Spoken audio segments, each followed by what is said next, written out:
Good afternoon. Welcome to the art course. My name is Mr. Kaushik Pali, and with me here is Mr. Pranay Lullaby.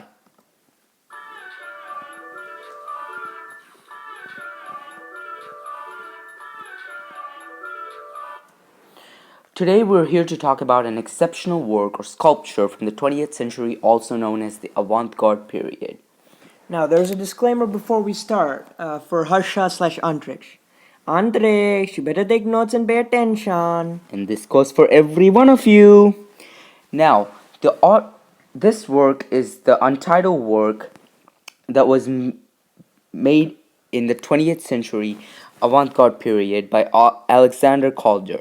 We're going to discuss about the specific art period later, but it was actually built in 1977. However, it was actually made in 1976, but the artist died in 1976 November, so the work was made after his death. Now let's move on to some background information. Now then, here we are at the background context of this work. Kaushik, could you please tell us some background context where this came from and some of the prominent artists? Yes, sure. This artwork is from the kinetic art period style during the modern art period of the avant-garde period.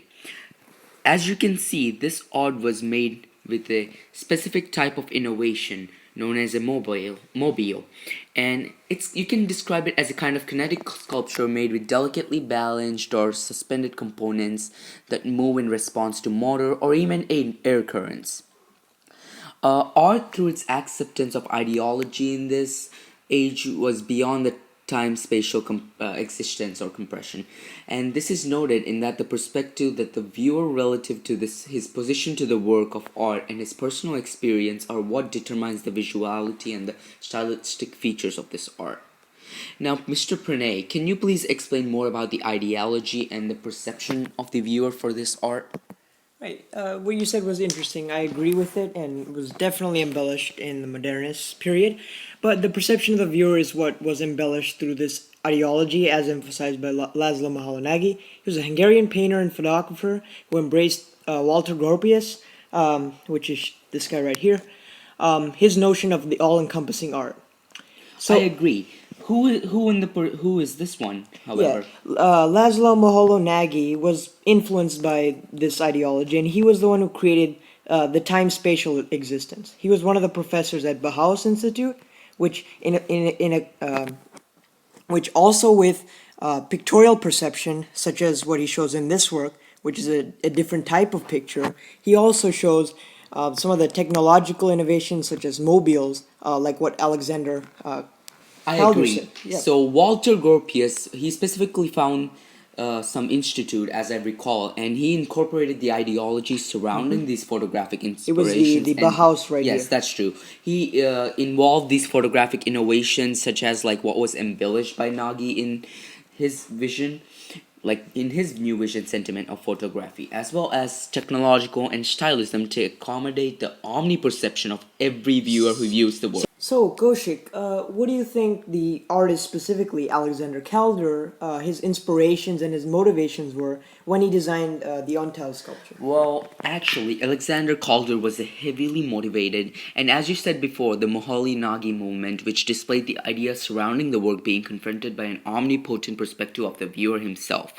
The engineering tactics he learned specifically have to do with mechanical engineering, essentially proved to be beneficial in his abstract, impossibly structured objects for public display. And even in his childhood and throughout his young age, the Cirque Calder can be seen as the start of Calder's interest in both wire sculptures and kinetic art period, which was later to come, as well as establishing the presence of stabiles in his work. As you can see, this is Alexander Calder, and he's a pretty handsome man at that time. Right. Yeah. It looks very, very unique. So, do you think people from his childhood or ones that came before him inspired him? In some of the influences.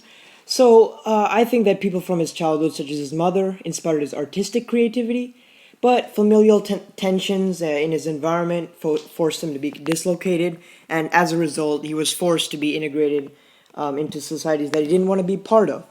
So, instead of embellishing, mechanical engineering, he started to look more at art, as he saw the environment was a good thing. Very true. Also, his fascination with artists was imbued into his personal life, and also his relationship with a successful mechanical engineer as he is.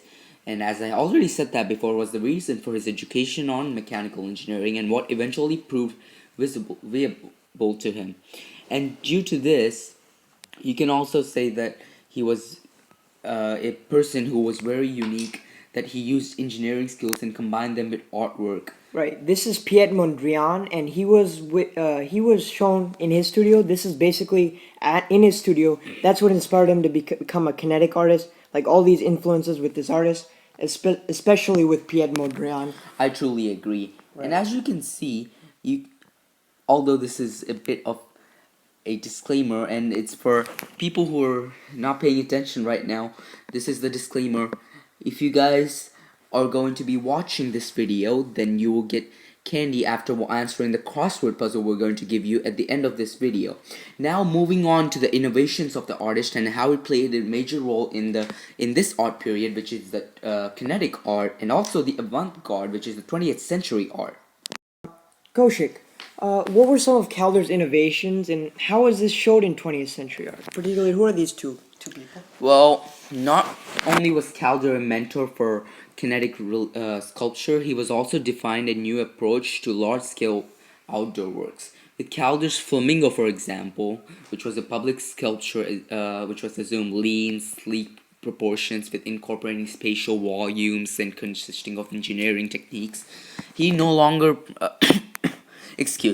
he no longer protruded the rigid, formal and conventional approach of artists prior to this period of art, and the abstraction of his art proved viable to the illusions he portrayed through the symbiotic relationship between the animal world and the natural world. So basically, he didn't portray anything too conventional. He tried to go for something abstract that was not contemporary. So by 1930, he had developed an abstract style that related to his European modernist friends, such as Jean Miro and Piet Mondrian, how you saw in the previous part.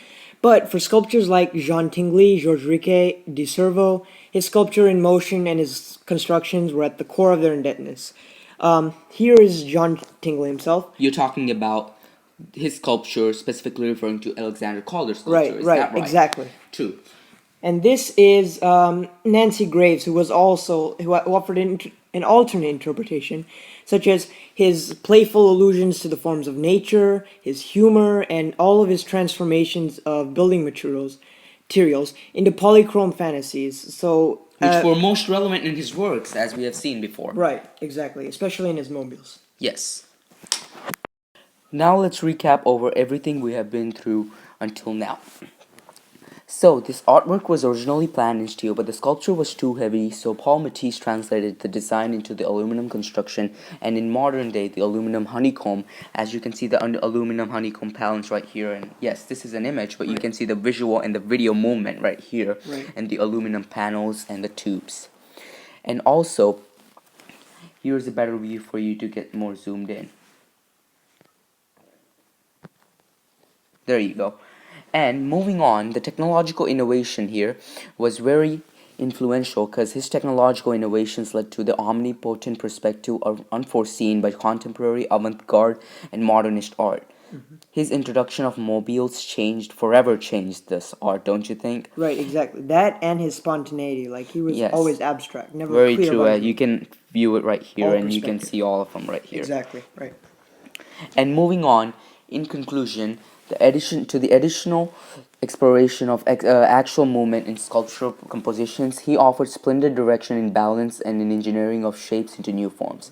So he was considered by many sculptors in modern day and in the past, during his time, that he was one of the most true inventors of the 20th century, and he enabled us to perceive mobile structure as demonstrated in this work and even the avant-garde period. And what we see nowadays is influenced by what he incorporated in his work. Thank you for listening, and this is the Art Course by Kaushik Narimpali and Pranay and Kaushik.